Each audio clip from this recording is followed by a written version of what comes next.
There's a tier of discipline so extreme, it doesn't just earn respect. It intimidates people, and today, you're going to learn exactly how to reach that level. You've witnessed it before. That person who never cracks, never skips, never slows.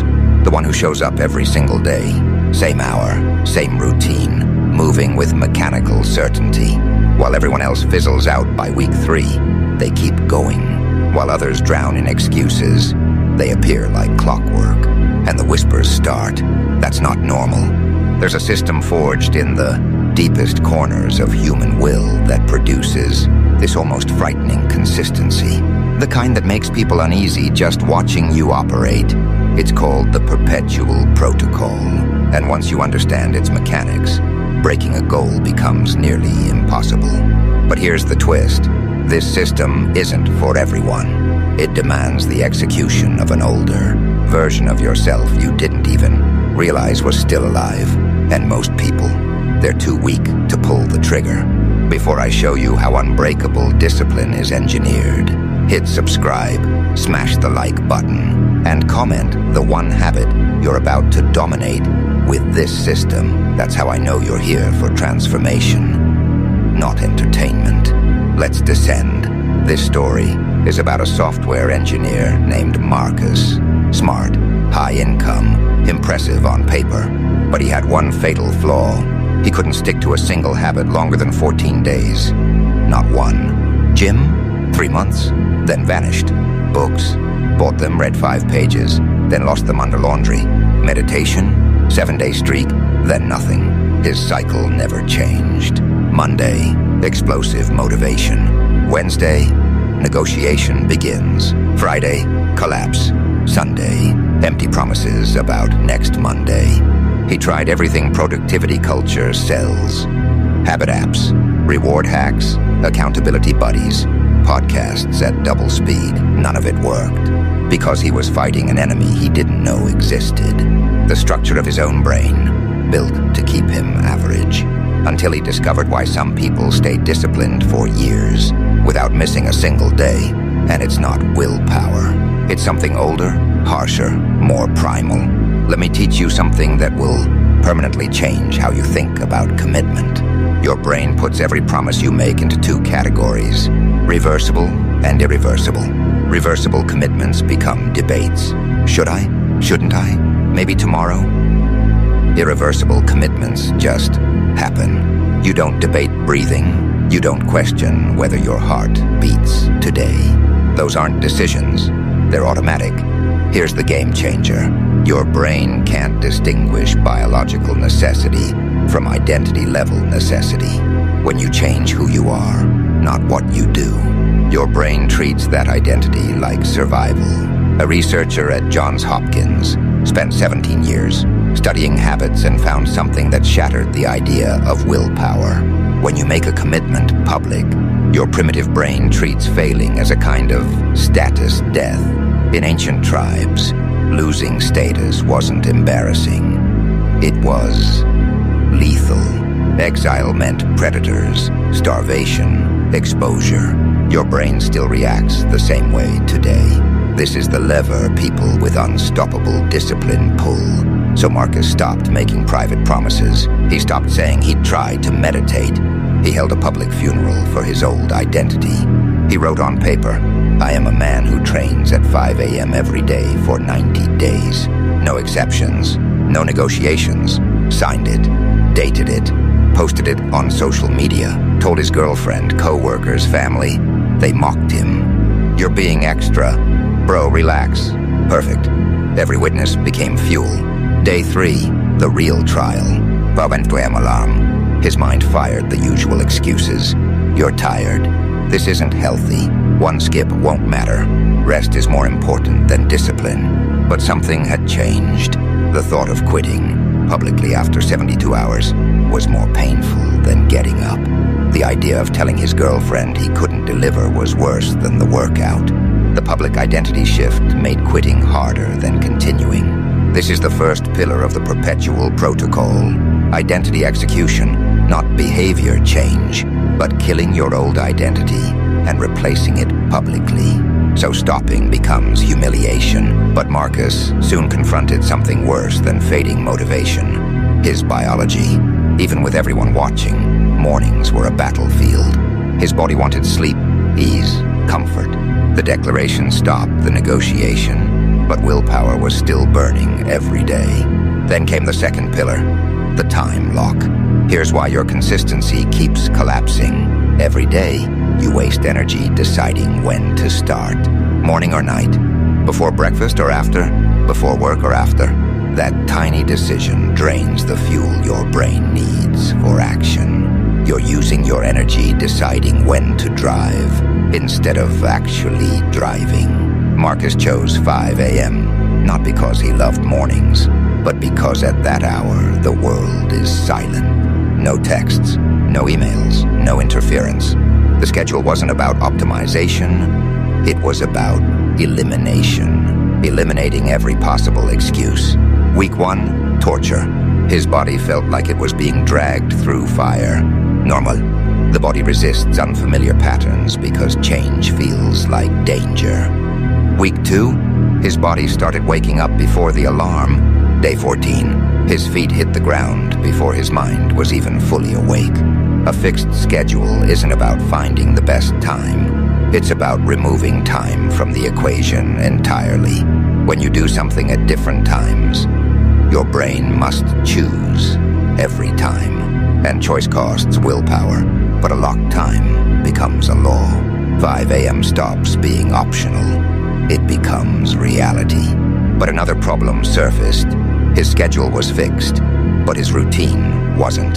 Some days he started with cardio, some days stretching, some days weights. His brain found a new negotiation angle. Not when, but what. So he eliminated that too. Enter the third pillar, the iron sequence. The exact same routine every single day until the mind surrenders. Variety doesn't strengthen consistency. It destroys it. Every change creates micro decisions. Squats or lunges, 10 reps or 20, hit or steady state. Each decision is a crack where your old self seeps back in. Marcus locked his routine. 50 push-ups, 10 minutes shadowboxing, 10 minutes reading. Same order, same duration, same movements. 90 days straight, people called him robotic. His girlfriend said he was losing personality. They didn't understand. Becoming robotic is the point. Week 3, his mind rebelled. This is boring. You need variety. You're burning out. Week 4, the resistance weakened. Week 6, he was halfway through push-ups before he realized he'd started. Automatic, a Duke neuroscientist, discovered that after roughly 66 days of repeating an action. In the same context, the basal ganglia take over. The behavior becomes automatic. You're no longer choosing. You're running a program. Day 35, he got sick. Day 40, business trip, barely any sleep. This is where most people quit. Because people think consistency requires perfection. It doesn't. It requires continuity. If I can't do the full workout, why bother? If I can't do it perfectly, I'll wait. This creates gaps. And gaps are where your old self returns. Elite soldiers, elite athletes, they have rest days. But those rest days are deliberate, never emotional. Rest pushes performance forward. Skipping because you don't feel like it is retreat. A river might slow during drought, but it never stops. Stop the flow, and it's no longer a river. It's just dry land. Your practice works the same way. Stop once and you become someone who used to practice. On day 40, at the airport, 4 a.m., with meetings until midnight. No gym? Fine. Push-ups in the airport restroom? People stared. Good. Shadowboxing in the hotel stairwell at 11:30 p.m. Reading 3 pages on the plane. Not perfect, but unbroken. This is the fourth pillar. The unbroken chain. Perfection isn't required. Continuity is. People noticed. Co-workers said he felt different. Friends said he was obsessed. One person said his discipline wasn't healthy. When they say that, you know you're on the right track. Normal people get normal lives. You're not aiming for normal, you're aiming for unstoppable. But there's another danger no one warns you about. Unexpected obstacles, kid gets sick, car trouble, emergencies, overtime. These break consistency not because they're impossible, but because you haven't pre-planned your response. When chaos hits, if you must decide, you'll choose comfort, always.